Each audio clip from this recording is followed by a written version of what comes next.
Alright guys, well I just got back home, had to go into work today on a Saturday, I know, but sorry about last night. I didn't end up getting uploaded a daily mining video. Got home real late last night and then my internet was being on the fritz, so I actually just went and bought a new router. Bam. TP Link.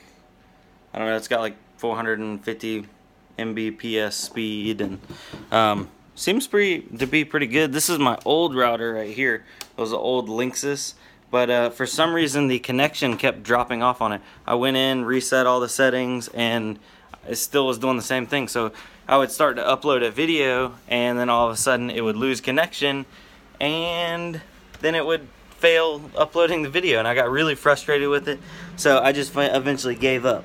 But on to other news. Link in the description down below for the router that I have now. It's actually really good for the money. It was like 30 bucks and it performs better than my old router, which was like 150 when I bought that. But this is why you got onto this video.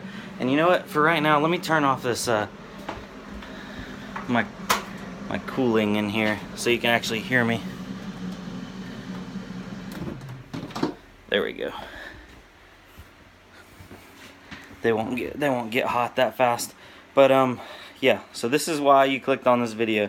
This is a PCI splitter. It's a 4 splitter. You just plug it into a PCI slot and then you can run your risers off of this. I know it works on Windows. I've used it.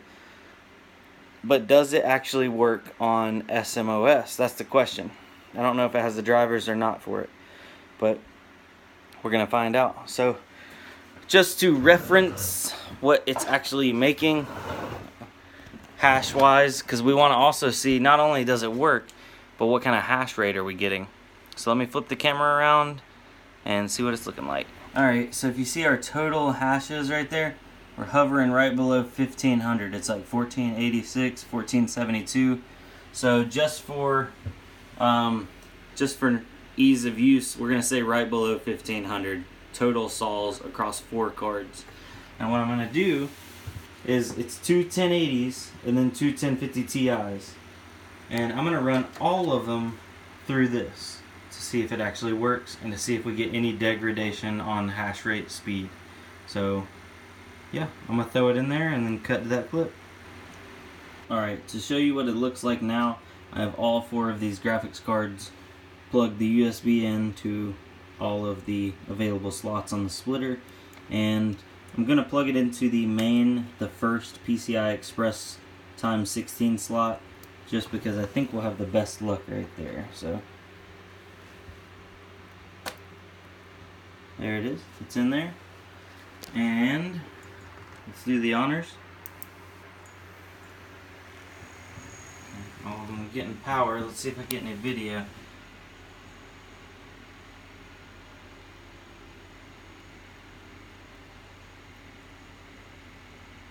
Well,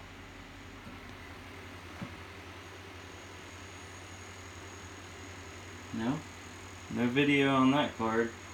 It could be that the video output is on one of the other cards. So, well, none of the graphics cards are working right now because the fans all stopped. Let me, I'm gonna mess around with plug-in and play-in and see which one of these actually has a video out, and I'll be right back. Alright, well there you have it, guys.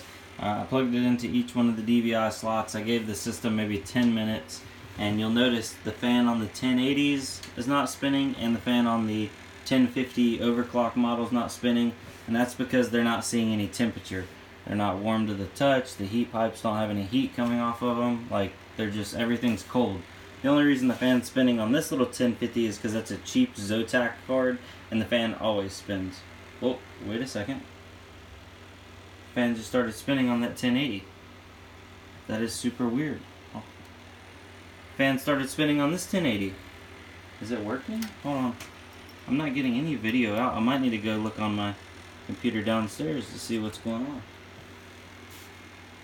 Any video? Nope. It's super peculiar that that one and that one fan turned on, but now it turned off. but that one's still on. No, it's off. Alright, let's go downstairs and see what simpleminers like actually saying what's going on with these things. Alright, what's kind of interesting here is the miner loads up like no screen session found, and then all of a sudden, boom, it'll load it up like it finds all the cards, but then it crashes. So it looks like everything is actually working on that riser splitter. And I know that those splitters do actually work, but it must be that simpleminer or SMOS does not have the correct drivers to actually run it. Because it boots up and loads into it, and it's like almost about to go in, and then it'll crash out. So it's done this like 3 or 4 times since I'm sitting down here, and that must be why those cards up there start to get warm, the fans kick on, then they cut off because the whole system crashes and it boots back up again. But yeah, so I didn't see anybody else that actually had tried to run this little riser adapter thing on an SMOS setup. So now you know, now I know, you gotta actually plug them into the motherboard. So, dang, kind of stinks. If this was the case and we could split them off, I was gonna split off a ton on some motherboards, but oh well, it is what it is. So thank you guys for watching. This is Brandon with Brandon Coin, and I'll see you later on today. Adios.